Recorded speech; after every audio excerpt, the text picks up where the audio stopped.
Today we have a very special appearance on the show. Back from space, the conqueror of Timothy Chalamet. Everyone give it up for Jeremy Savage Dave. If it ever gets to the point where this gets huge, Timothy Chalamet is going to be so pissed. He's not even going to know why. If we ever had in the pipe dream parallel universe where people actually like us, we had the ability to get Timothy Chalamet on the show, it would be so awkward because it would be like, who are you? Yeah, they'd be like, hey, you're not in anything. And we'd be like, he's in Dune. I'd be like, hey, I now can be, you've been on this show. That's something you've been in. You can put that on your CV. Just take a selfie with him. That's his new headshot. Why are you so famous when every movie I've ever seen you in is like a movie that came out of nowhere? Like, why are people like, better get this dude on? Well, here's the thing. You don't need to ask him that anymore because you are the superior space pirate. Okay, so I'm not fully informed on... Well, you wouldn't because, cosmic radiation. It probably messed up your memory. Yeah. You have gravity sickness right now. Just so you GS? know. Yeah, GS. Just so you know, what you've been doing for the last couple months now is that you have gone to space to become the world's first space pirate so that Timothy Chalamet couldn't do it first. Timothy Chalamet eventually got up there, but you took him out because in the intermittent period between you going up and him going up, as Lindsey found out from the broadcast you sent us, you actually found a way to become a space skinwalker. I sent you a message, Lindsey, about that, huh? Yeah, and you did it Telepathically? Telepathically, yes. That was one of your skinwalker powers. We don't know what level you were to get that. We're a little worried, to be honest. I'm worried that it only goes to Lindsey. It's like, once you get to level 8, you can telepathically talk to Lindsey. It's like, any Lindsey? No. Just one. Lindsey's just like, I have am I been schizophrenic? receiving messages from some other skinwalkers, but they were just, they were kind of like slided into my DMs kind of skinwalker It's messages. like, I have a girlfriend. Interested. Yeah, I'm taken. Thank you. Hey, babe, you want to level up? That's what they're God. Is that a threat? Is this from a skinwalker? I don't know. Well, maybe they're like a distant relative. like somehow that's better. You're like, oh, thank God they're my cousin. Yeah, my third cousin twice removed really wants to bone down. That's fine. That's legally permissible, right? Yeah, I mean, but well, we live in California. I think first cousins can. I think that's true. Yeah. Wait, is that true? Yeah. You said that like, oh fuck, it can finally happen. This is my moment. Yeah, Adrian, I'm you want to asking out of you want to curiosity. bang someone you're related to, Adrian? Technically, no. Why is it? What do you mean technically? I mean, technically, we're not really related. If Lindsey tilts her head anymore, she's gonna fall out of her chair. You need to elaborate. What? Well, no, she wouldn't be my first cousin, right? I thought you were just gonna end it there. She wouldn't be my first. Okay. What do you mean she wouldn't be your first cousin? Well, no, because she is the cousin of a cousin. That doesn't count, right? What is that? I don't know. I'm so bad. Well, with if they're a family trees. cousin of a cousin, then they are either your cousin or not related to you. Don't give me that look. Like the only way you could have someone also like be a cousin of the same person that you're a cousin to is if they're like on the other side of the family. Like, like they share the other grandparent. Oh, yeah. That's the case. Yeah. Okay. God, trying to track family trees, it like actually hurts my head. I'm so bad at like, I don't know what a cousin twice removed means. Oh, see, me neither. Lindsey, you go. We learned that in my estates class in college because like that whole class is basically wills and estates, but it's like learning about the equivalent of reality TV, but it's not reality TV. It's just reality where like probate court is a trip. But did they teach you which of your relatives you can fuck? I'm asking for a friend. Not quite. That's a shame. But the twice removed thing, and I don't totally remember it because it was a little confusing, but it's like I thought it was if you have the remove thing is based on the tier of like the family tree already lost. So like yeah, it's not like removed in the sense of they were excommunicated from the family and came back. It's like your cousins child or something, or it goes down. Jeremy, you want to take a swing at this? Yeah, so if it's removed, Lindsay's right. So your cousin twice removed would be your cousin's grandkid. What? I hate. So like for instance, my cousin, she had a kid recently. Okay. So that kid is my cousin once First removed. just Yeah, once once removed, not first removed. Okay. So if that kid had another kid in a few years, hopefully, at the ripe old age of 3. yeah, hopefully not. That would be my cousin twice removed because it's my cousin and then it's like down like the chain. Okay. I'm still not happy though. Okay, so then the one that's a little bit harder to think about is where you say your second cousin or your third cousin. Yeah. They're usually like your second cousin, I think, is the cousin of your parents. Like cousins second and third are like they're gonna be older than you, right? Yeah. So if you're doing second cousins upwards, they're gonna be older than you, and if you do once twice removed, they're gonna be younger than you. Yeah. My brain hurts. So for context, in my family, my mom's cousin has a kid, and she's still commonly, but to me, she would be my second cousin once removed. Adrian, I'm so happy we have found common ground on like this. So my cousin got married. What is her husband to me? Just my cousin's husband, or is there a word for it? Like, I don't think your cousin's, maybe your cousin-in-law. That's what I was thinking about. I wasn't sure if that was like a thing. Yeah. But if they had a kid, it would be your cousin once removed. See, that's why it's a lot easier in like Spanish cultures because it's literally like if they're older than you, they're your tíos or tías. Yeah. If they're like the same age as you, they're just your cousins. And there's no Spanish word for cousin? Huh? There's no Spanish word for cousin? Primo, prima. Yeah, I was gonna say. Didn't you watch Encanto? Yeah, but the opening song, they're like, here's all the members of my family. Yeah, but I got like really bored during Encanto, if I'm being honest. Really? What? How dare did the episode we just released have you talking about Encanto? Something like that, yeah.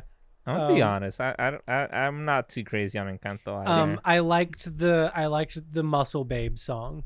Yeah, that's a fucking banger. That's the reason why I watched the movie. Undeniably, We Don't Talk About Bruno is a banger. It do be slapping. It is a good song. That is my favorite song. I like the opening song. I think it's just called My Family the Madrigals. Yeah, I think so. La Familia Madrigal, I think. Yeah. Yeah. Well, way to flex, buddy. I translated it. Yeah, sure. I also watched that movie in its entirety and then realized it was kind of an allegory for gay cousins. Like, I'm sorry? Bruno was so a lot of my like gay friends immediately identified with it because it's like we don't talk about Bruno because Bruno's the gay uncle, and then she is the gay kid, and then like all the ostracized members are like the gay kids basically. And I didn't see that right away because I have a very fortunate position where my family isn't, mean. Your brother's gay as shit, right? He is. Yeah, my older brother. I think that's also exactly gay. how you described him to me at one point. Yeah, and my mom popped out 2 gay kids, so good for her. Out of curiosity, are you of a do you have a big family of brothers and sisters? No, I only have one brother. I have 2 stepsisters, but I only have 1 sibling. Yeah.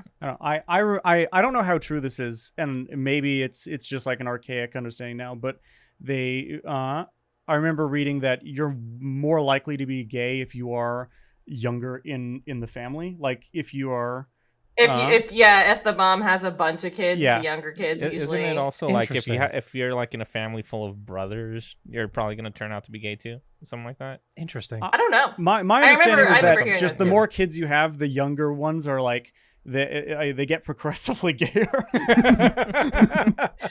I remember reading that a long time too, and I have no idea if that was one in my true. family. Out of how many kids? 2. Well, you are a lesbian. That's true. I'm a lesbian. Yeah. That's true. Yeah.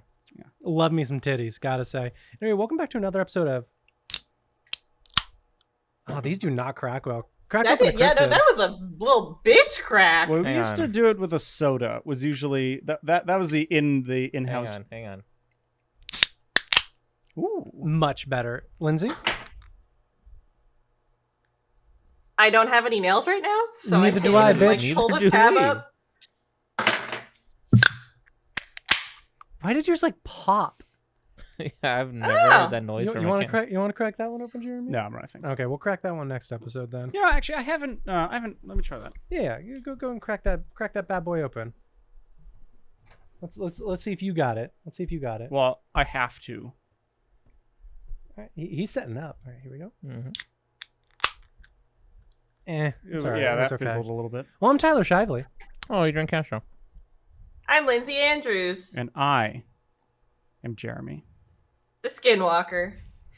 Just the regular Jeremy this time. All right, so today I brought Smirnoff Ice Neon. It is a new beverage, I believe. I have had the blue raspberry one, which I'll be having next episode.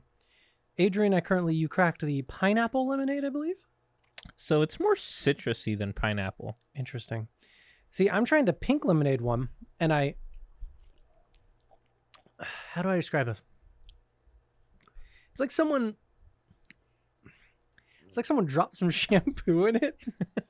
Adrian, give it a little taste and tell me if you're tasting the shampoo. Try this one. Okay.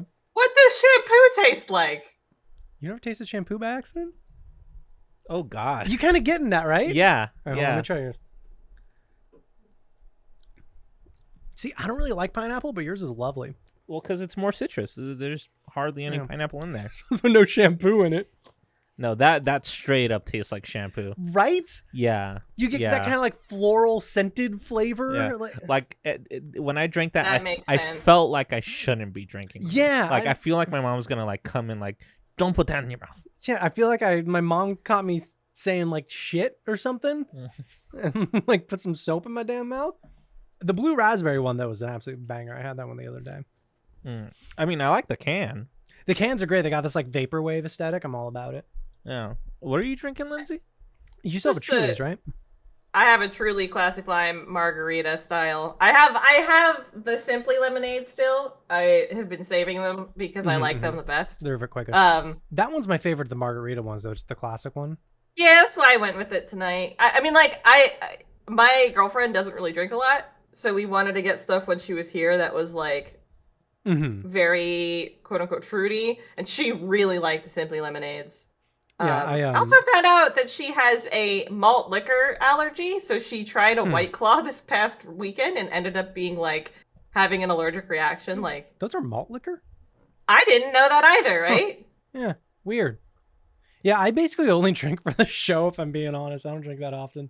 You dude, same. It's either for a show or like just You drink at like events, I know. events, parties. That's it. I still remember It's when we went to that one socially. party. Yeah, we went to that one party, and you knew I was a heavyweight. Yes. And you were like, I'm going to go with you shot for shot. I attempted that. Within yes. 2 hours, I believe, you had 12 shots and I had 14, Yes. I believe is what it was. Yes. I don't try to boast about it. I Yeah, just have a no, hard time getting drunk. I have no I don't idea. like that. It's the German and Irish in you, I'm assuming. Yeah, probably. But like, I'm so fucking jealous. That was a great night though. Is that It was a from great like night. practice, or are No, you just? I'm just weirdly a heavyweight. Hmm. Like, I do not drink that much, and I was just fucking slammed. The reason I stopped is because we ran out of the Crown Apple, which I really enjoyed. Yeah. Yeah. And I didn't want to take straight vodka because I'm not a sociopath. Was that- Actually, I probably am. Was whatever. that the night I got that one girl's number? I'm not gonna say her name. But Yes. Yeah. Okay. It was that one. Okay. So can I tell you boys a story? Yeah, let me I tell you like this about a story first. So when I Oh. was gone, I missed Um, you, Jeremy. I missed you.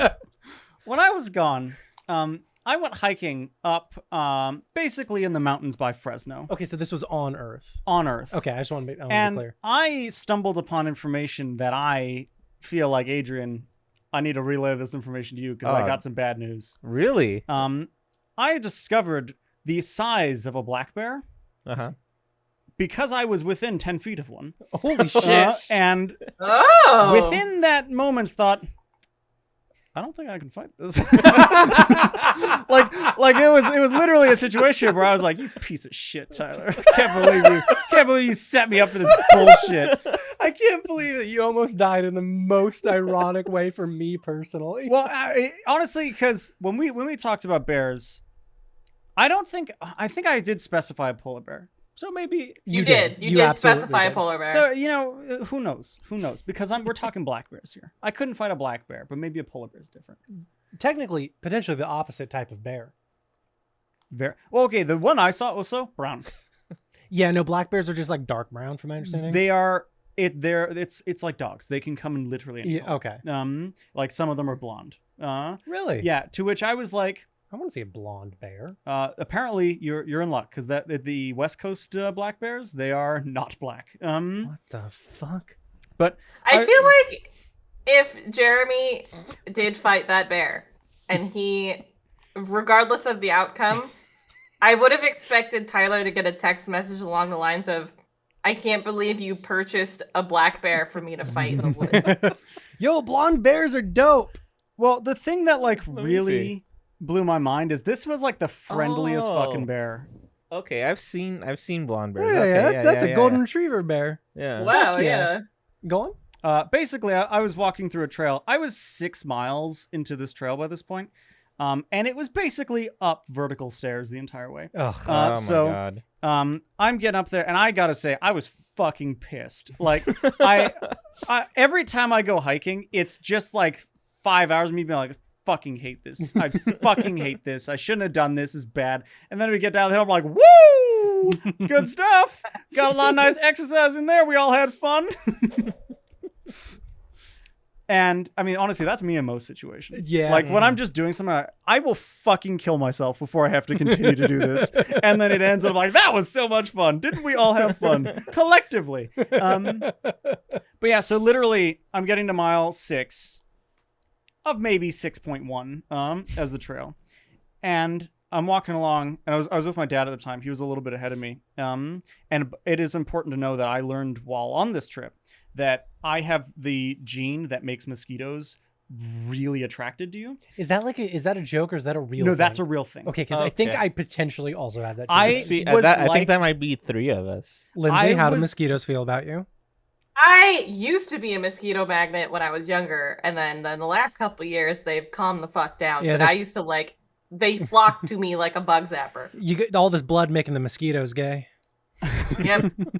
They were just sucking the blood out of Lindsay and were like, "Oh, gay for me. I'm gonna go somewhere else." I was like pestilence walking up this hill. Like literally, there was a point where I just accidentally bit one and it exploded in my mouth. Oh my God. And there was just, it was so salty from all the blood. And all I could think of, I hope that was mine. Oh my God, that makes me so nauseous. Like genuinely. And I was so done by this point that when I did that, I just thought, whatever. Who gives a shit? Bro, what if there was like AIDS blood in there? Well, it would have been mine, so I guess I would have been fine. Yeah. But anyways, yeah, we turn up the hill. My dad's like, "Oh, a bear's coming," and I thought, oh, "Okay." And he literally turns around a corner, and 2 feet away is a bear, literally turning the corner with him. And I'm thinking, like, Metal fuck Gear me. Solid noise. That is like, that's a little more than hold on, a bear's coming. That's That would be a more bear like, is here. oh, there's a beer. Yeah, I was Yeah. gonna say here. And as I'm like, cool, I'm gonna walk away. My dad's like, hold on, like I need to like catch up to you so that we form like a group so that Sure. the bear doesn't like single out anyone. And as he's doing that, he trips over a rock in front of the bear, Oh my God. and I'm just like, fuck. You're like, my dad's gonna be dead. Literally, I was looking at that like one of us is going to die right now. Oh, no. And the bear looked up and was like, "Oh shit, there's people on the trail." Oh, it's important to point out we couldn't get off the trail. For context for you, Lindsay, because you don't have visual representation. I guess also all the viewers / listeners. In front of me is a table that's maybe 2.5 feet wide. That was the full length of the trail. Oh, good. Like it was a rock wall on one side and a massive hedge on the other. Yeah. Wow. Oh. California be If like. this bear wanted to walk through, I would have had to just walk until there was an outlet. And the bear looks at it and is like, oh, there's a problem here. And he literally just jumped up on a rock and let us walk by. Like, he literally just climbed up and was like, yeah, good guys. It's literally that part in Skyrim towards the beginning when you're going to High Hrothgar and there's just the frost troll Right up there, except you didn't have to fight him. Yeah, and I'm glad, because that bear was like, oh shit, people coming. And I was also at the same time like, I know we're going to camp up here, but I'm just going to go down to the safe camp where there's no bears. Yeah. And so that was 6 miles back. Worth it. Yeah, and by the time we were walking along, I was just like, holy fuck, this is so bad. And then I woke up the next morning, it was pouring with rain, and I was like, so glad I didn't stay up there, because I did not want to have to make that 6 mile walk down what is effectively stairs. Yeah. In the rain. I will say, in your dad's defense of saying there's a bear coming versus the bear being directly in front of him, Lindsey and I play Apex Legends together, and that is pretty accurate. One of us will be like, I think I hear enemies, and then we just die. And it's like, oh yeah, found him. But yeah, no, bear, he stands about 5.5 feet tall. Oh. See, you're lucky that you ran into a bear and not a flock of 400 penguins. That's true. Well, I would have kicked those penguins. Oh, yeah. Especially you think about the fact that I was like not in their environment. They would have been like, oh, this fucking sucks. In this case, I hate that you still hold this. No, well, in this case, they'd have to walk at him in a straight single line. file. You know what? You're right. In a straight line, single file. Well, I also always interpret it as they are in ranks of like, I don't know, maybe whatever would make a square. So it would, obviously that's 200 by 200. Okay. But that's not true. That'd be 4,000. Be 20 by 20 by 20. Yeah. When you think about 20 by 20, It's so still 400 manageable. penguins. It's so manageable, isn't it? We're not doing this. Like, I've been back for only a few minutes. I'm just thinking that hockey stick could not get enough penguin blood, because they'd go home. They go, actually, I got hit with a stick. Just gonna go home. All right, Tyler. So what are we talking about? Yeah, I'm not doing this and with then, you again. And then I would be like skating down the hill on my skis that I brought. And I'd just be kicking their asses. Yeah. All day. Okay. Anyway, so that was my story about a bear. We probably couldn't fight a black bear. Polar bear is still on the table, though. Okay. Lindsey, I'm really glad you're on the show now. Just for the record, just want to put that out What there. are we like doing today? Well, I'm about to tell you a little story. You want to hear a story? No. All right, and so yeah, we'll see you guys next week. Yeah, and like, comment, subscribe. Thank you for showing up. We'll see you next time. Okay, but seriously, like, comment, subscribe. The last time we did that bit of like, and that's it, that's the whole show, I started playing the outro music and then did like a glitch effect and like came back to the show. Apparently I fucked a lot of people up with that. Well, I guess we're done. Well, I guess we're getting round 2, baby. So on November 24th, 1971, at around 4:00 p.m., a Caucasian man, roughly in his 40s, wearing a black suit and tie, entered the Portland International Airport. He had a pocket full of cash and used it to purchase a one-way ticket to Seattle, running him 20 smackaroonies. Yeah, $20 flight, just putting that out there. He was assigned to seat 18C on Northwest Orient Airlines Flight 305. He sat in his aisle seat to prepare for takeoff at roughly 4:35 p.m. Is this who I think it is? His ticket carried the name that he provided to the airport, D.B. Cooper. Yeah, okay, I thought so. For the record, just gonna say this off the bat, I'll get to this later. His name was technically Dan Cooper, not D.B. Cooper, but we'll get to that. This flight, in particular, carried 36 passengers, including Cooper. Also on board were the 5 crew members, being the pilot, Captain William Scott, First Officer Bob Radizak, I believe, Flight Engineer A.G. Anderson, as well as 2 flight attendants, Tina Mucklow and Florence Schaffner.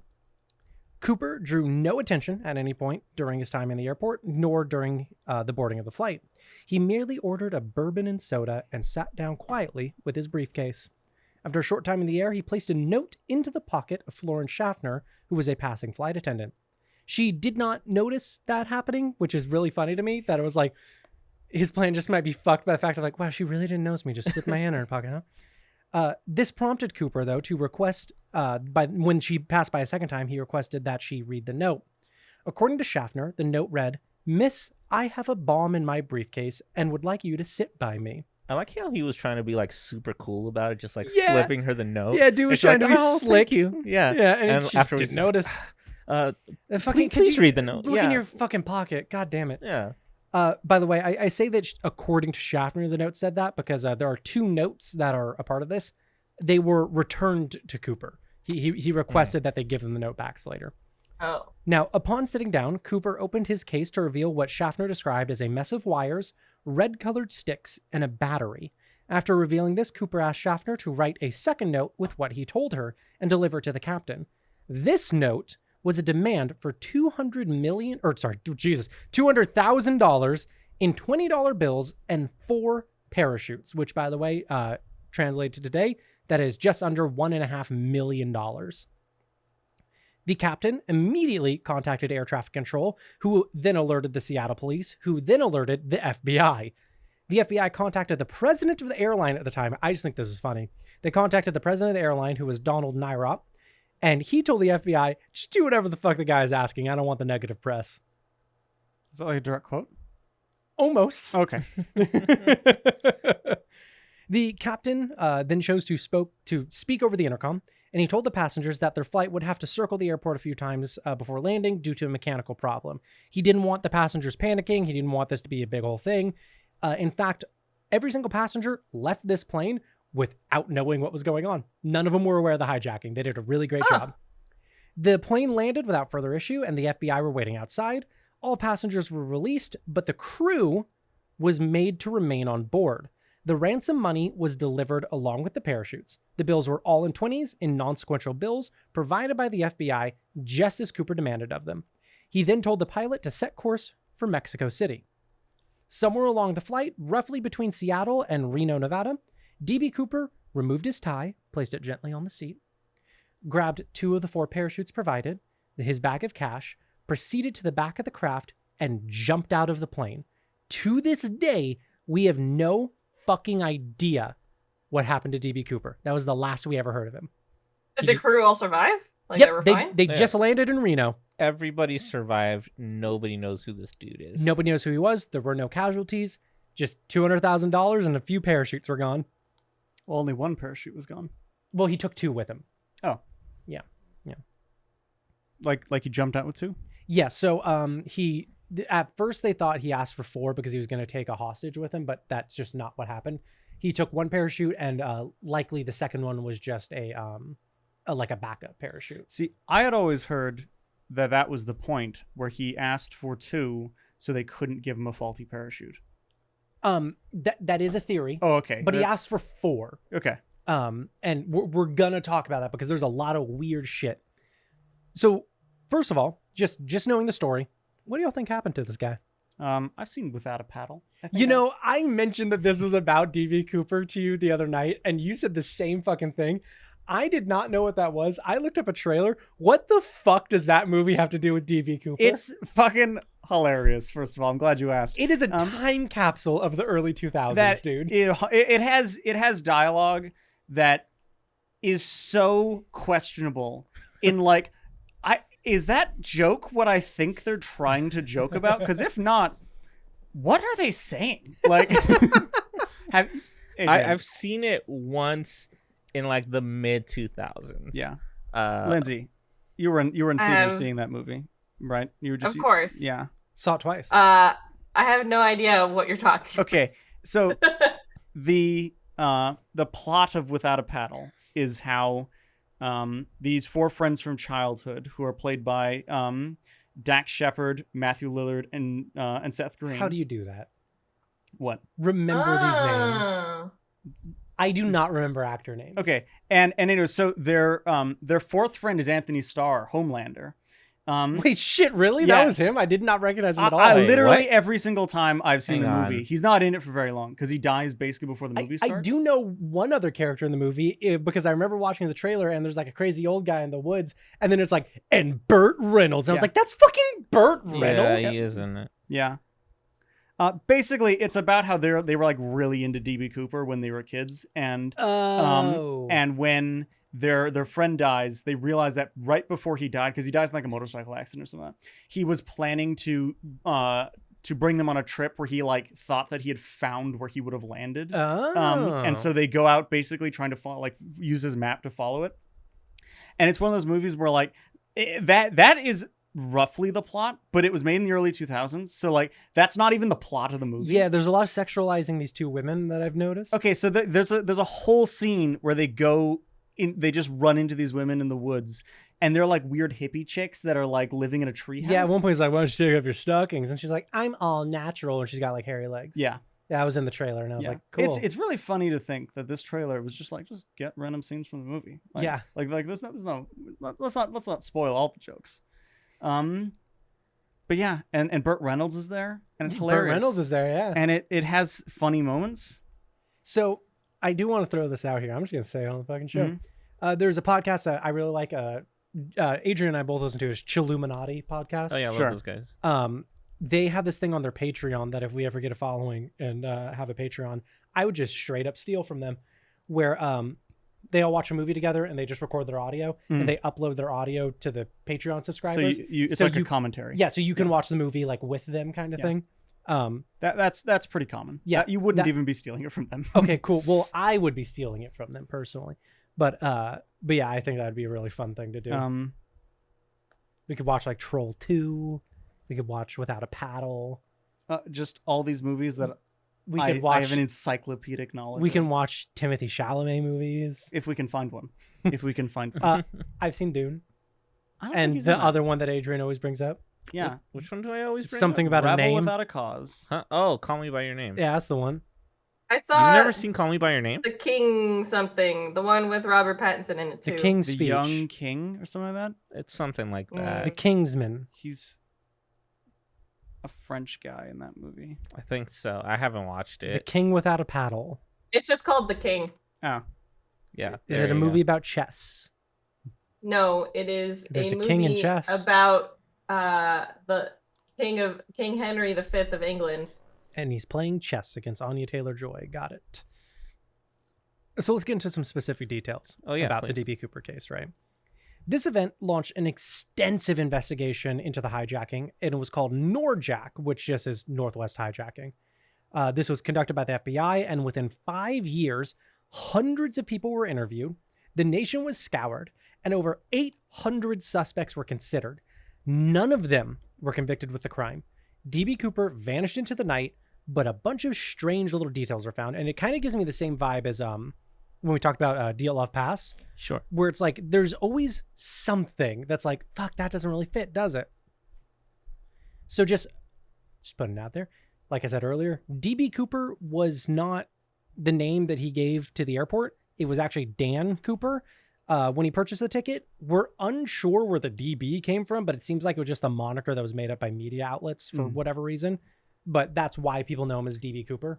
Was it like a smudged, like did the AN become a B or something like that? We have no fucking idea. Well, wasn't it because like somebody wrote a book and they decided DB Cooper just like rolled off the tongue better? Well, that's what we believe. Just various media outlets were like, that sounds cool. Mm-hmm. Dan Brown Cooper. That's the guy. Now, if you recall, Cooper removed his tie before he jumped off. Yeah. This was actually recovered from the scene and it contained 3 DNA samples, 2 minor and 1 major. Unfortunately, DNA sampling even today is kind of shitty and like not very accurate. When you see like TV shows and movies and stuff where it's like, I present to the court the DNA samples, a lot of time that shit's just thrown out because DNA is not good enough. Our like DNA sampling is horrible. Like there are so many people who are in prison where it was found out like, oh yeah, that hair that we said was his, that was from a border collie. And it's like, are you fucking kidding me? To be fair, that's not DNA sampling. The hair analysis is literally you just taking 2 hairs and putting them close to each other on a microscope. No, I know, but like the DNA taken from someone's hair, like there are cases of that where it's like, fuck off. That might be true. Okay. Yeah. So this was like 50 years ago, so you can imagine how bad it was then. But they did get these samples, right? Now, while the crew who interacted with Cooper were interviewed, they were all interviewed in separate locations, apart from one another, and did not hear each other's testimonies. But every single one of them provided a nearly identical description of Cooper. This was drawn up by the FBI, and I just love this. The initial sketch where they started showing off, everyone was like, yo, that's Bing Crosby. Who was a famous American singer. We know who Bing Yeah. Crosby is. Yeah. Who doesn't know who Bing Crosby Look up is? DB Cooper sketch. The one that's not in color. They were just like, that's Bing Crosby. He's wearing the sunglasses in yes. the skin? Yeah. Yes. Now, what are the chances that this actually was just Bing Crosby? Low, because Bing Crosby died like 5 years later. Allegedly. Fair. Well, I mean, 5 years later, he could have done it and then died. Oh, yeah, 5 that's years true. later. That's true. What's this logic? You think like a geriatric man did this? I don't know if his name is Jerry or not, but I mean, he could have done it. I hate you so much. The after a few more interviews, by the way, especially with the person who sat across from Cooper on the plane, they end up revising the sketch to look less like Bing Crosby, and that's going to be the one that you see that's like in color. Now, at one point, the FBI believed that Cooper must have been ex-military. Specifically, he must have been a paratrooper. This plan would have been way too risky for just an average civilian to pull off. Where did he land? Like what was the environment he Wasn't was it in? like- Now hold that thought, because Okay. that's Okay. wildly important. Okay. Now, let's talk about points in favor of the theory that he was ex-paratrooper, like ex-military. Cooper demanded $20 bills on purpose. If he had larger bills, they'd be easily tracked. But if he had smaller bills, they would result in the bag he was carrying weighing far too much for him to jump off with. Only someone who was experienced enough to know the weight that these parachutes can hold would think about that, right? He told the pilot as well to specifically fly under 10,000 feet and under 150 knots. Any higher and any faster would make the jump exponentially more difficult, even deadly in some cases. When ordering the rear stairs to be deployed so he can jump out, the crew informed him that this was just not a possibility. The mechanism cannot be deployed during flight. That's not an option. He assured them that, like, no, if you just hit the fucking button, they'll open. Like, there's not a failsafe in there. They're not going to not open. They're going to open. And he was right. He knew more about this plane than it seemed the crew did, right? The problem is, if the dude was ex-military paratrooper, then he was really shitty at it. Because this was later disputed by the same investigators, where they noticed a few things that an experienced paratrooper just would never do. Jeremy, you mentioned earlier about the parachutes, so they couldn't give him like a dummy one, right? The reason they actually did plan to give him dummy chutes, but they were scared that if he did take an airborne hostage, then he'd jump off and both of them would die. Yeah. So they had to give him real chutes. But of the 4 chutes they gave, 3 of them were real, and 1 of them was a training chute. It's just to familiarize yourself with the like package that the chute is in. It's sewn shut. If you pull the ripcord, it does not deploy. When he jumped off with 2 chutes, he had a real one and he had the training one. Huh. Any actual paratrooper, any actual experienced skydiver would know that that was a training chute and wouldn't be able to deploy. So why the fuck would he bring it? Especially if he was bringing it as a backup. The jump as well was wildly dangerous, just for the record. It was roughly 15 degrees Fahrenheit where he would have jumped from, which for our non-freedom unit users, that is roughly -9 degrees Celsius. This was in the middle of the night. It was over a heavily wooded area, and no paratrooper worth their salt would ever attempt this jump, as it is incredibly likely to result in death. Didn't he jump like over Mexico or something like that? No, he told the flight to go towards Mexico City. Okay. He jumped somewhere between Seattle and Reno. The way you just said that made it sound like the fucking best stunt in the world. It's like, this dude's gonna jump over Mexico. Like, he's gonna start revving up his engines in like fucking Texas, and that bitch is landing in South America. They are waiting to catch him in See, Brazil. I like how in that scenario he's jumping Mexico the long way, yeah, not over like Panama area kind of thing. It was just like, hey, all right, El Salvador, you better be ready because he's coming. That is true. It's like the hardest sauce. Jesus Christ. I'm assuming they searched where he landed or like jumped out, right? We will get to that. Okay. This is the part of the show where you have things you want to say, but then everyone says no because if you say that, I can't. Yeah, I but can't continue. The difference is I'm leading the episode, so we will get to that. And it's not like when you say something and Adrian goes, "Hold that thought," and he never brings up vampires again. All right, I've never talked about You that. do that Literally, fucking all I was like, the time. I was like, hey, Did maybe it's vampires. Like, I bet someone's suggesting it's vampires, or someone's suggesting it's aliens. You go, hold that thought. Okay. And then it comes So? back, and it just never happened. I'm like, what was I holding that thought for? Now I have Well, I that feel thought like we and need nowhere to to- put it. It's called suspense, or not suspense. It's called. It's called being What? cucked by your friend. It's is what called it is. being cucked. Yeah, I was trying to find I a nicer feel like we need word to not for let it. him lead the second episode of our sessions because he's already he's had You too know, much to drink already. it's funny you mention that, Lindsay, because early on when we were first doing this, we all noticed that as well. And we were worried that Jeremy and I were derailing them too much because, you know, we've all been drinking and Adrian couldn't like rein us in or anything. So for 2 sessions in a row, we were like, all right, Adrian, you do yours first. Nothing changed. Yeah, no. Oh, okay. Never mind. No. Nothing changed. Yeah, We no. are incorrigible. It was just the unstoppable force of us just being like, yeah, we don't want to do the podcast right now. Let's talk about something else. Yeah. Now let's talk about a little more about his parachutes, right? He specifically asked for commercial parachutes, not a sports chute, not a military chute. He just wanted a simple, basic parachute that any old Joe could purchase. This chute was so simple that it wouldn't be able to be steered. It is literally just you drop and you land where you land. There's no like handles to steer it or See, anything. that's where I heard like, well, I mean, Yeah. there's like a bunch of theories as to like what happened, Mhm. and like a big theory is, oh yeah, he probably just got taken by the wind because like you wouldn't be able to control it, Yeah. especially like the area that he was in. Yes, and the FBI agrees with that point of just like the dude probably fucking died. Like Yeah. now, another weird thing about this is his clothing. He was not wearing any protective gear. He never asked for a helmet. He never asked for goggles. The dude took off his tie and then jumped out of a plane in 15-degree weather over a wooded area wearing a simple suit and trench coat.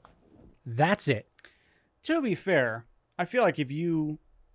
It was not a heavy coat. Yeah, but I mean, you're not in that... As someone who once jumped out of a plane... and Have was you not- actually? Yeah, I went... No, you know, Why would I you do that? I don't mean to brag, but one time I was in a plane and then I was on the ground and then there was no plane in between. Did you see a bear? Not in the air. Not That's in the a air. shame. But when we were flying up, there was a point where we flew up, and I was with my family at the time, and so we were doing the like when you first go, you have to like be with someone else, like Yeah. you're strapped to them. Really, it's like a ride. And I was like, this isn't really dangerous because I'm assuming this person wants to live, so let's do this. And as we're flying up in the plane, we get to I think 13,000 feet, and I'm sitting there and I'm like, Well, you're not sitting anywhere. Let's be clear. I was sitting. Oh, this is before you jumped out. Yes. Okay, you were sitting. I'm in the plane currently. All right, see, I thought this was after you jumped. I'm like, you're not really sitting. Yeah, are I was you? just sitting crisscross applesauce falling, and I was like, oh, this is not as comfortable as I was thinking. But we're sitting in the plane, and the way it was structured, like the people who loaded in first were jumping last, right? Because we Okay. were kind of lining up as we got in the plane. Yeah. And so I got in last. And so I'm just spending this entire time not attached to anything, sitting next to a door, literally with my foot hanging out of the plane. Oh my god! And I'm looking dude. out. I'm like, oh wow, we're going kind of high. And the entire time I'm thinking, oh, my shoe doesn't fall off. That would be bad. But we get to 13,000 feet, and the dude who's like strapped me in pushed me forward, so that I would be like, my legs are just dangling, and I'm just sitting there. That would freak me out. And he's like doing like the straps and stuff like that. I'm like, fuck yeah, this is probably like this is not OSHA compliant, but let's fucking go, bro. This is what, like, I get anxious about everything. Me jumping out of a plane, I think the only time I was anxious was when I had to sign the waiver. Like, like I literally, while going up, I was like, yeah, you know, I don't. It's like in a roller coaster. It's not the big I deal. do feel like you kind of get the sunk cost, right? I'm just like, I'm already up here. Well, I mean, even before that, like the build up, driving to the airport, and then they sit you through. They say, hey, heads up, you could theoretically die doing this. And I went, that would be unfortunate. And then I went, whatever, going back up. And as they're setting me in, as I'm looking out of the plane, and I'm like, if I fall out, I fucking die. Like, I'm just like, don't fall out. That's my policy right now. Simple enough. If you don't fall out of the plane, you don't fall out of the plane. Like, Fair enough. And then anyway, so they strap me in, and the point I'm trying to say is, it was fucking cold. Like it was. We were very high up. It was very cold, and also there was like 100-mile-an-hour wind chill because, you know, the plane. Yeah. And so if DB Cooper was going to jump outside with that, he wouldn't be cold for that long because he would just go like it would just go to regular. Like he's not going to be in the air that long. It's not like he's going to be trekking. But was it 15 degrees over the middle of the night in Washington? It's probably 20 degrees, some of that when I was probably something around there. Right. Huh. But that being said, you also had an LZ where you like. No, I'm not saying. By the way, I'm talking about it was 15 degrees on the ground. Oh. Yeah, I just realized that's probably where the disconnect is. Yeah. I'm thinking in the air. It was 15 degrees on the fucking ground. Oh, yeah, that's a bit different. So it's in the negatives when he jumps out of the plane. It had to be. Yeah. Okay. I then never mind. Just the story I told about me jumping out of a plane. It's a great story. Yeah. I appreciate the story. Yeah. It really falls into the category of you name a place and I've been like, I've been there. Missed you, buddy. Now Lindsey, were you the one asking like where did he end up? Like yeah, like did they look where he landed? Yeah, so where he jumped, going off of what the crew on the plane said, right? This was believed to be roughly over a town known as Ariel in Washington. That area is heavily forested, and there would not be any skydiver in the world who could land safely. Because Jeremy, I assume when you fell out of that plane, and I use the word fell, you had a landing zone, right? Like a clear area where you were meant to land. I mean, it was a big grassy field for miles. Like there's but you're supposed to land in this open field. Yeah. Here's another fun story. Almost completely broke my legs not understanding the question that they. I think you actually told me that part, which is now why I'm like, wait, I knew he did this. Yeah, they say, okay, when we tell you you're gonna land on the ground, and you literally like just kind of kick off the ground to kind of catch our weight as we're going. And as we're going down, I just my depth perception was off, and they didn't say to go, but I just did it anyways, and I just stomped into nothing, and then legs not bent at all. Hit the ground. And then it was just, and then I just like as like a pivot, we just fell over sideways. Yeah, that's when you just roll up in a ball like a pangolin and just like let me die. And I was like, yep, that didn't feel good. Jesus Christ. But yeah, so he didn't have a landing zone. This entire area is a huge forest and a large river, and that's it. If you had a boat, but maybe without a paddle on that river, that would make a good How would movie. you describe that? Fucking classic comedy from 2004. Wait, is this the one where they like Comedy. run into a weed field? Yes. Okay, now I'm remembering. It's coming back to you? Yeah, now it's slowly coming back. Now, the last odd little chunk of evidence that was found here was in 1980, when an 8-year-old boy by the name of Brian Ingram was walking along the Columbia River with his family. This is about 20 miles southwest of Ariel, Washington, where when he was digging in the sand, he found 3 packets buried underneath the sand, all containing $20 bills, which totaled around $5,800. These bills were decaying and rotting, but they still had some legible serial numbers, which were then confirmed by the FBI to be the same bills in the same order of the stack that were given to D.B. Cooper for his ransom 9 years prior. Which is fucking wild to me, first of all. Well, so he just dropped a packet as he left. Well, Or like they were the bills were probably like flying out or something. no. So these were packets that were rubber banded together. Okay. And they were all still together, right? And the kid found them on the banks of the river buried under the sand. These bills were found when Brian was digging through the sand in the riverbank, which prompted hydrologists. It's a weird word. Hydrologist, yeah. I don't like saying it, though. It doesn't feel good to say, and I don't know why. A hydrologist somewhere is gonna be like, fuck this guy. Like, Yeah, well, fuck you, bitch. What is a hydrologist? I know a even rock do? assist, and he's way better. I imagine they study water. Water? Yeah, and water movements. erosion. You remember that one night, Jeremy, where you and I were up at like 3 Oh, yeah. a.m. and you were like, you know what I've been into lately? And I was like, what? And you were like, videos of how like dams break. And you sent me a bunch of links and we were like, dude, that's fucking sick. Okay. So for weird context. We sound high as shit. Both of us were totally sober. Yeah, I was just like, bro, you got to check this out. And it ruled. There are just so many videos on YouTube, which are people who, it's a very particular type of like silica, like pellets that kind of represent dirt. And they will just build up like a riverbed or a dam or something like that. And they just pour, Like essentially within a terrarium. yeah. And then they'll pour water on it. and they show how water erodes the environment over time. Because you can like see through the side. Yeah. Right? And so they'll be like, here's a riverbed, but like you can now see that because we're flowing water through it, it's like breaking up, and this became like a big pool area, and like the water is like is going a lot slower here, or here's a dam, and like if we just keep putting water on it, it will just collapse, and as it tears away this, and I'm like, this is fucking insane. And I'm showing Tyler, and he goes, this is fucking cool. And we had a great couple hours Like, just watching these. He's like, I'm like you seen this one? It's with there's like a brick in there. He's like, oh bro, I just saw the brick one. You're gonna love that. You're gonna love that. It was great. It was great. So hydrologists, they believe that because of where these were located, how they were decaying, that these were not deliberately buried. They believe that these must have ended up in the river, were carried by the current, and got naturally buried in the sand there. A big part of this is because the edges of the bills were disintegrated in a rounded fashion, which would indicate water damage in this case. Inside of a package?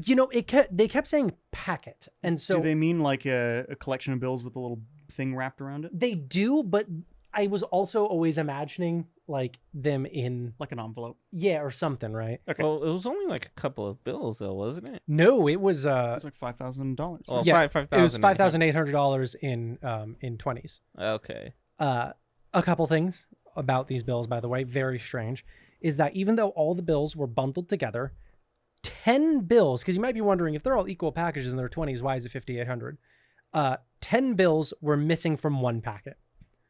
Don't know where they went. Just weren't in that one. The money was then taken and distributed by the FBI between the Northwest Orient Airlines insurer and Brian Ingram. He got to keep a bunch of it, which is of like the $5,000 they found. Yeah. Oh, yeah, I'm sure he was like, oh, this is gonna pay for my house. Well, in 2008, he sold 3 of them for $37,000. Yeah, that's what I'm saying. Yeah, I'm sure he wasn't hurting because he owned an airplane company, right? No. This is the kid. Oh, yeah. So the insurers got some of the money. Yeah, and the dude who found and the 8-year-old kid got some of the money. Oh, fuck yeah! Right? Wait, so he sold each bill for $37,000? I couldn't find out, and I was really looking for that. I don't know if it was the total or if he sold 3 of them each for that amount. Okay. Either way, ballin'. Insane. Yeah. Ballin'. Yeah. 14 of the bills, by the way, were kept by the FBI as evidence, and you can find images of those online. These bills remain the only physical evidence found about the Norjack case that were not in the aircraft at the time. And I hate to tell you this, but that's fucking it. That's all we got on him. What I'm going to go into here, though, is a few of the suspects that they went after. Mm-hmm. The first and probably most famous being Floyd McCoy, which, by the way, great name, Floyd McCoy. Love that name. This was a man who committed a second hijacking only 5 months after the Norjack case. His story was that he carried a bomb onto a flight secretly. He demanded cash and parachutes, and then he jumped out of the back of the plane. It is almost the exact same game plan that Cooper had. He got caught, though, and when he was brought in, all the crew members from the Norjack case looked at him and said, that's not him. This is just some other fucking dude who did the same goddamn thing. I mean, isn't that what they reporting that he was? Yeah, it's pretty common, like copycat cases. But it's just funny to me that this insane plan was carried out by somebody else, but they got him. And this has nothing to do with the case, but McCoy ended up in prison, obviously, because he did hijack and rob a bunch of people. He ended up making a fake gun while in prison and was able to escape while brandishing this fake firearm until law enforcement caught up to him later and killed him in a shootout. What was the fake gun made out of? I could not find out. I tried. Someone's like that guy who's aiming what looks to be like a soap bar at us. Yeah. Hey, it scared the shit out of me, dude. I've played Enter the Gungeon. Anything can be a gun. I've not played that, so I'm assuming it's a fun there's a gun in the game that's the lowercase r, because think of a lowercase r, and if you picked it up, it would look like a gun. See, my favorite one is when you shoot it shoots a BULL and ENT, and the arrow goes bullet. Yeah, no, my favorite one is the gun. Yeah, the gun that shoots guns. Yeah. Yeah. Well, there's the handgun gun and the shotgun gun. Uh-huh. One of them fires handguns that fire smaller handguns, and one fires shotguns that fire smaller shotguns. There's also the gun named Gunther. He's just kind of like a guy. Yeah. Yeah, cool dude. Let's talk about the next suspect. We have Theodore Burdett Braden Jr. Adrian, tell me that's not a Fire Emblem name. Theodore Burdett Braden. Yeah, no, that sounds very Fire Emblem. Right. Now, this was an ex-veteran, or not ex-veteran, ex-military. He was a veteran. He served during the Vietnam War as a Special Forces commando with the Green Berets. He was considered a master skydiver and was also a convicted felon. He fought in both World War II and Vietnam. He won several military skydiving competitions. He even went on to lead and teach some of the original Halo jumps during Project Delta.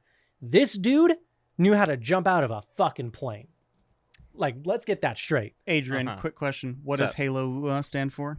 Halo. That's like the big station out in space. Lindsay, what's Halo stand Wrong for? Halo. Oh. Happy and losing otters. She's right. Holy shit. I didn't know that you were such an aficionado of... Yeah. Were you in the military, Lindsay? I cannot reveal my secret. Happy and losing otters. Like they're... Yeah. Well, because he didn't want the otters. Yeah. Right. Oh, is that how you interpreted that? Why wouldn't you want the otters? Why would you be happy to lose otters? He didn't want the otters. I Now thought- that you're losing I didn't them, say you're good. happy about losing the otters. I said happy and losing otters. I interpreted They're it... two separate instances. Oh, I see. That the otters were happy but also losing. Yeah. They're like, Yeah. oh, well, we're not doing great at this bowling game, but you know what? We're keeping our chipper But they're having a attitude. good Yeah. time. It's high altitude. Fuck. You don't... the only reason I say that is the other day someone had said it to me, and it was like, I had thought it also meant this very recently as well and had to be corrected as well. It doesn't mean high altitude fuck? It doesn't mean high altitude fuck. That is something else. No, that's the Eighth Mile High Bowl. Club. Right. My Yeah. bad. It is high altitude. The LO is low.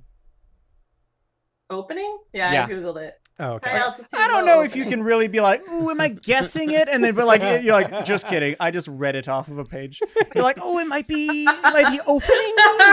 Yeah, because it's... I wanted you to think I was smart after the otter comment for like approximately 0.5 seconds. A lot of people think it means high altitude, low oxygen. Oh, yeah, no, I know that's not the case. They wear helmets. Yeah.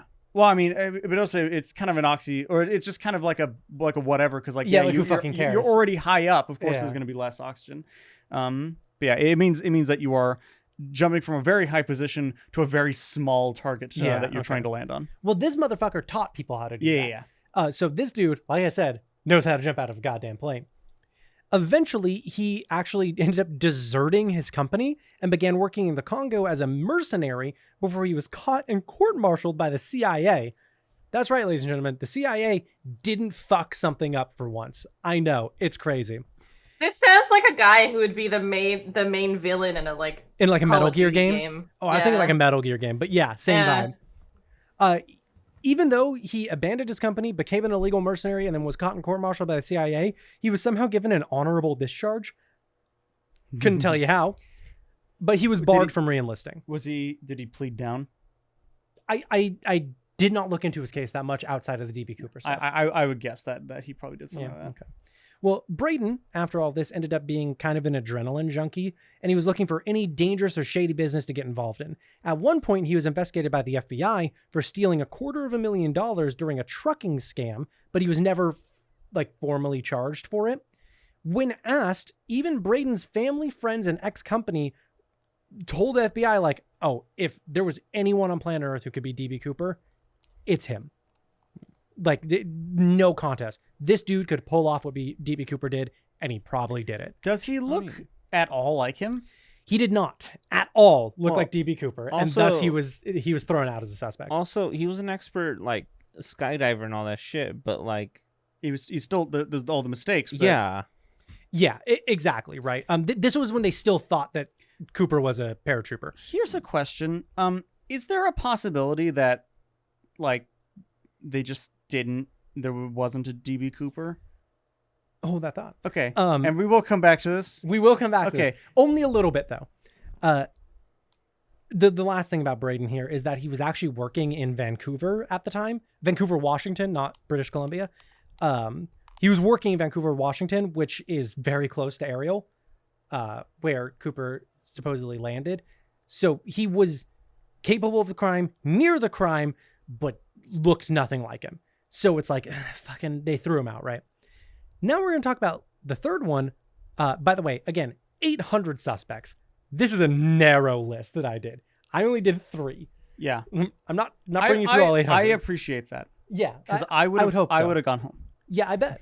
A lot of the suspects, by the way, were like, well, this guy's name is DB Cooper, so I wonder if he did it. And they would go find him, and he'd be in like Virginia, and he'd be like, no, I didn't fucking do it. And they'd be like, all right. They get to it, and it's just like, it's like a black woman, and she's just like, I look nothing like. You joke, but that's kind of like some of the cases. Okay. Where they showed up and they were like, well, that ain't him. Now, Lynn Doyle Cooper, also known as LD Cooper by his friends, was a leather worker and another veteran, but this time he fought in the Korean War. He was initially accused of being DB Cooper by his niece, Marla Cooper, in 2011. This is a pretty recent one. How old was he by that point? How old was he in 2011? Yeah, how old was he in 2011? I'm unsure, but I know that she was 8 in 71. So he would have, like, I don't know He's an why. old man. I don't know why I use that math. Like, oh my god, it's like It's him. We cracked the case. So when Marla was 8, she recalled hearing her uncles, quote, planning something very mischievous that required, quote, very expensive walkie-talkies. And this was while they were living in Sister, Oregon, which is just southeast of Portland, one of the cities involved in the case, right? I've been there. Yeah, have you? How was it? To Portland? Yeah. Their street lights are sideways, and it's very odd. Nice. Did you have any donuts? I think they have a place called Voodoo Donuts. I did not, but you will be happy to know that also those are just in LA now. So yeah, I know. I yeah, haven't they- had them though. I went to one, and they were like $4 a donut, and I said, no, I'm good. There's a place right here that is also like $4 a donut, but we bought some anyway. They're really good. They were really good. I refuse to pay more than $1 for a donut. But Really? what if I told you the donut was like this big? That's a little bit better. Yeah, it's fucking huge. I went to a Krispy Kreme. For the those other day. for those not in the room right now. No, they don't get to know. They don't get to know. He made a gesture of a small football. I thought you were just gonna be like, he made a size about this big, and then just held your hand up again. And I was like, I just raised my hands. By the way, we do have to go back to that donut place Yeah? because they introduced something called the Nutella cream pie, which is just Raise your hand if you had an Nutella cream pie, right, boys? Yeah, All right, hell yeah. I don't want to talk about consuming anything named a cream pie. Why? Why? What do you answer have the question. Why, Lindsay? You're gonna run out of beverage eventually. What's wrong with cream pies? You have a problem with cream pies? I have a problem with cream pie. Do me a favor. Google the word cream pie right now and tell me if that's gross to you. No. Hang on, I'll do it. Don't, Adrian. I mean, would it come up with that, or would it just be like, here's a bunch of like pie recipes that are? Dude. That's a great question. Oh, Well, that is a person. What is that? Fingering some kind of melon. Was that cantaloupe? It's just it's a cantaloupe. Nice. It's so much worse than if it was just a vagina. Like, I miss the days where I show up to the podcast, then we just cut to the segment where everyone's just looking at porn on their phone, and then I go, okay, guys, I drove to be here. To be fair, the first result is just like can you a search banana. Nutella cream pie for me? Sure. See if that comes up with some stuff. Nutella cream pie. What was your favorite part of the podcast? I would like to when point out when Adrian that- Googled porn. Yeah, Adrian jumped at the chance to Google this. Here's I gotta the say, thing. they do look delicious. Yeah, though. they look great. Here's the thing. My Google I search will Google that one. my Google search history has long gone like You're like, I'm on a list. it's already. fine. It's fine. I you- will Google anything. I will not incognito. I ain't no bitch. Exactly. Me neither. Well, I'll do it. And I I'd never delete my history. I have the issue of like, it's like it'll be like 3 a.m. and suddenly you have a question that you're like, I don't know the answer to this. I better go look it up. But then you realize that, like, if you looked at your search history, it's like contextually very weird. Mm-hmm. I do this. Like you might say, "Oh, what's the statute of limitations on murder? Let's go look that up." But then it's in between, like, what are some dark places that I can go to right now? I think I've said this on the show before, but I do this thing where if I like don't know the answer to something, I'm like, I should really know that. And it's like kind of embarrassing that I don't, or like I don't know what like a word means is the really common one. I'll incognito that as if someone's gonna be like, wow, he didn't know what superfluous meant. Idiot. Someone at the NSA is like, oh my god, this kid did not win his 8th grade spelling bee. Jesus Christ. Did you win your 8th grade spelling bee? I was never in a spelling bee. Dumbass. No. I thought we couldn't even cut the couldn't even get past the preliminary round. But yeah, so Marla Cooper remembered her uncles talking about this when she was 8 and they were living near Portland. The next day, after she heard them talking about this, the next day Flight 305 was hijacked and her uncles were allegedly out hunting turkeys together at the time. Later that day, LD Cooper came home in a t-shirt absolutely drenched in blood. Just fucking covered in blood. Well, they were hunting turkeys. Well, when they asked what happened, he was like, yeah, I got in a car crash. Huh. And that was the end of it. She was 8. No follow-up. But you think like his wife would be curious. Yeah, I know. But I mean, like, the wife might have asked and she wasn't in the room. Well, what if I told you this? No. At the time, okay, LD Cooper, and this is attested by his family and friends, was a huge fucking nerd for a comic book hero that was out at the time. And that hero's name was Dan Cooper. Huh. That is fun. A little fun, right? A little fun. So Lynn only kind of resembled one single depiction of DB Cooper, which was given to the FBI from someone else who was on the plane who didn't really seem like they got a good look at the guy and really just seemed like, oh, I want to be famous. So that sounds bad. I would never sound like that. Yeah. So they went to the FBI and gave this description, which is wildly different from the other ones, and apparently kind of looks like Lynn. Also, Lynn was Miranda. That's the guy. That's DB Cooper. Lynn Cooper in no way was a skydiver or a paratrooper. He fought in the military, but he was never jumping out of fucking planes. He also did not have any DNA that matched any on the tie, and apparently that was enough for the FBI. And apparently that was enough for the FBI to just be like, it ain't him, move on. I mean, he wasn't a jumper, but apparently DB Cooper wasn't much of a jumper either. Like, he had basic knowledge. A lot of these early ones from when they believed he was. Okay. Like, he had to have been, right? Sure. So, honestly, that's kind of it. We don't have a ton of theories about DB Cooper. The one that I agree with is the one that the FBI came to, where they ended the Norjack investigation with inconclusive evidence. They couldn't name any single subject as DB Cooper. They believed that if Cooper somehow landed, he had to have landed in the Columbia River in 15-degree weather, and so he either died of hypothermia or just drowned. Mm-hmm.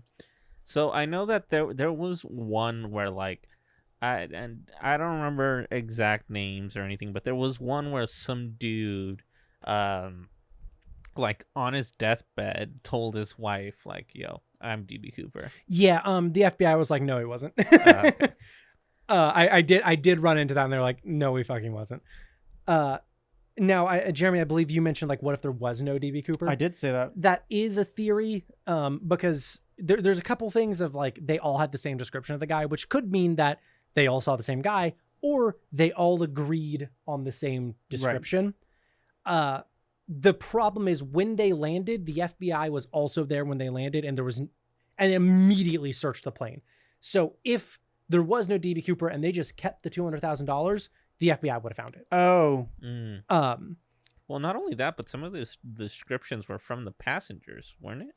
So there were two. There was one that was a little bit different than Bing Crosby.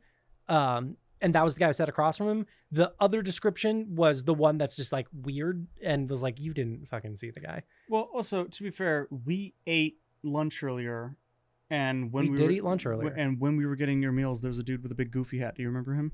No. I did not see Man with a Goofy Hat. Okay. Yeah, and it was when we were in line. There was a dude with a big goofy hat, and I just made that up right now to see if either of you would be like, "Oh yeah, I do." Somebody said that. Leave that should it be to there. the guy who did the episode on the Mandela Effect to try to fucking get us. I'm looking at you, and I know your little fucking tricks. Yeah. The big goofy hat, I absolutely would have noticed though. That was your I first feel like mistake. that's something that one of us would have brought up. I'm a big fan of goofy hats on people that aren't me. What if it was a hat that just had Goofy as a person? Still probably would have noticed. I meant like it just has him just like as a logo on it. Oh, not like the Disney ones that look like Goofy's mouth is eating your skull. Yeah. Yeah, no, then I probably. See, I thought it was like a hat that like the hat that Oh, Goofy the wears. green. Yeah. Yeah. I forgot about that. Yeah. I did forget he wore a hat. Yeah. Lindsay, did you ever go to Disneyland while you were here? We took No, the I didn't. Universal. All right, we're going to Disneyland. I'm not next a time. Disney person. Like, Yeah, but I here's the don't- thing: they got a ride. It's called Astro Blasters, right? It's like you're in Star Command and you're fighting Zurg. So That's- someone that's pretty mentioned good. Mm-hmm. someone messaged Endo and say change your name to Astro Blast my ass because he likes Taco Bell and they serve Mountain Dew Baja Blast, and so I told him he needs to change his Discord name to Baja Blast my ass, and it has been that ever since. Because I'm Dude, a okay. genius. The one reason I would go to Disneyland is to go to the Star Wars area. It was so cool, Lindsay. Yeah, well, I really want to ride that one where you get to fly the Millennium Falcon. That's the one, the There's Millennium Falcon Smugglers Run. There, we get 6 people. That's a party. We got a whole ship right there, That's baby. literally a whole ship. Lindsay, bring your GF. Yeah, you're great fun. We have at Bring least your 2 years. otters. We will not lose them. We have at least 2 years to live in the States before I worry about moving to Canada, so we can make a trip out to California. You can also do that if you live in Canada. I'm just saying. That's true, but it would be a lot easier and cheaper if we did it while I was still here. That's funny. I Take didn't a fucking Greyhound ask. bus. You know what? Wait, hold on. So Easy. I'm going to start buying exclusively one-way tickets 2 at a time because, like, I was looking at the cost of Like a one way round trip to and ticket. one way back kind of thing. Yeah, it's okay, yeah. cheaper. Is it really? Okay, when I was trying to go before I got Gary removed, Gary the appendix, Oh yeah. Lindsay's an I was Oregon supposed to lighter. go to Canada, and that trip was going to be like $1,000 round trip Mhm. for like from Arkansas to Toronto. If I do a one-way ticket, a couple days before their Thanksgiving, by the way, with insurance, it is $200. Why is it literally 5 times the price if I do it round trip? I had to Oh, pay it's more. 200 both ways? I had to pay more money, Like- even though I had medical insurance, just for a doctor to be like, "Yep, back's fucked. Here's some painkillers." Well, I mean, like, so if I buy that plane ticket, it's $200 from Arkansas to Toronto, one way. When I bought the ticket from Arkansas to Toronto and then Toronto and back, it was $1,000. So the 2-way was 1,000, but the 1-way was way cheaper. Was $200. Jesus. That's not 5 times the price, though. It's a $400 round trip to... Were you saying they were both $200, or were you saying they were $200 together, like combined? My one-way ticket, my one trip to Toronto is $200. And the trip back would cost. $200. Okay, so it'd be $400 total, versus $1,000. Well, I'm only going one way. Oh, I'm because you're not driving coming back. Oh, that... Yeah, I'm not. I'm driving back. Why are But you I meant driving like back? the full round trip was $1,000 if I did fly back. How do you when have I a originally car booked the flight? already there? My girlfriend's moving in with me, Oh, so yeah, I'm that's right. flying that's there right. to help her drive down. Yeah, that's okay. This suddenly makes sense again. What's the amount of hours it's going to take to go from Toronto to It'll be Arkansas? roughly 17 hours. We're doing it. Ooh, oh, that's in 2 days. nothing. Yeah. Yeah, no, we're gonna stop in Louisville, Kentucky. Ronto is right And on the crash border. there. Yeah, well, the thing is that I drove sick from that hike I was telling you about earlier. We were in the car like 8 hours to go from literally Southern California to just under San Francisco. You have to remember, though, that you are going from California to California, and we are wildly congested. She's going from Toronto to buttfuck nowhere. That's true. And to be fair, we're not driving through like out of butterfucker nowhere. we're not driving out of Toronto because she doesn't actually like she lives west of Toronto. Yeah. We'd cut through either Detroit or the other side of Say hi to Michigan. RoboCop for me, please. I will. But yeah, so I'm just saying, I'm buying one-way tickets from now on all the time because I don't understand why it's so much cheaper. Also, just real quick to wrap this up, and we keep talking a second. The other general theory about what happened to Cooper. General theory. Thank you. Is that he must have had an accomplice for all of this. Not someone on the plane, but someone waiting for him when he landed. The problem with that, though, is that he would also then have to be working with the pilot to make sure the pilot went over a very specific area, and then you'd have to jump out at a very specific time and land in a very specific place. And that's just way too many fucking variables to be likely. So the dude, I'm with the FBI on this, dude fell in the river and fucking died. Like, it would explain why the water washed the money further away. It would explain why we never found him because he's just at the bottom of this big fucking river. It's also weird to think that people would be like, "Oh, he got away." You know, it's like where hey, would he go? It's like, you know that there was this dude who jumped into an incinerator and we have not seen him since. It's like, did he die? But yeah, no, I'm surprised. I don't think I'm surprised that none of these are like he was an alien and his spaceship. It's because in picked him up. Jeremy called me out way. on this the other day where he's like, it's weird that you're talking about him like he's a cryptid. And it's like, I'm actually not. He's not a cryptid. I just think it's neat. Yeah. Like, if he was a cryptid, he'd definitely be like teaming up with Indrid Cold, and that would be a fucking sick movie. Well, he was also Loki in the... Yeah, I was actually going to mention in the Loki series, yeah. They showed that D.B. Cooper was just Loki, like doing a dare or something. Yeah. And Owen Wilson went, wow. No, he didn't, though. There was no wow. I know. He I was didn't very say upset. wow the entire fucking Literally show. 0 out of 10 show. Unwatchable. Would have been amazing if there was like at least 2. Wow. Yours is pretty good, honestly. I remember, like, I don't know, for some reason, if someone does an impression of someone, I can do that impression. I can do the impression of someone's impression. Oh, okay. And so if you have a really good impression, I can almost just like mirror that.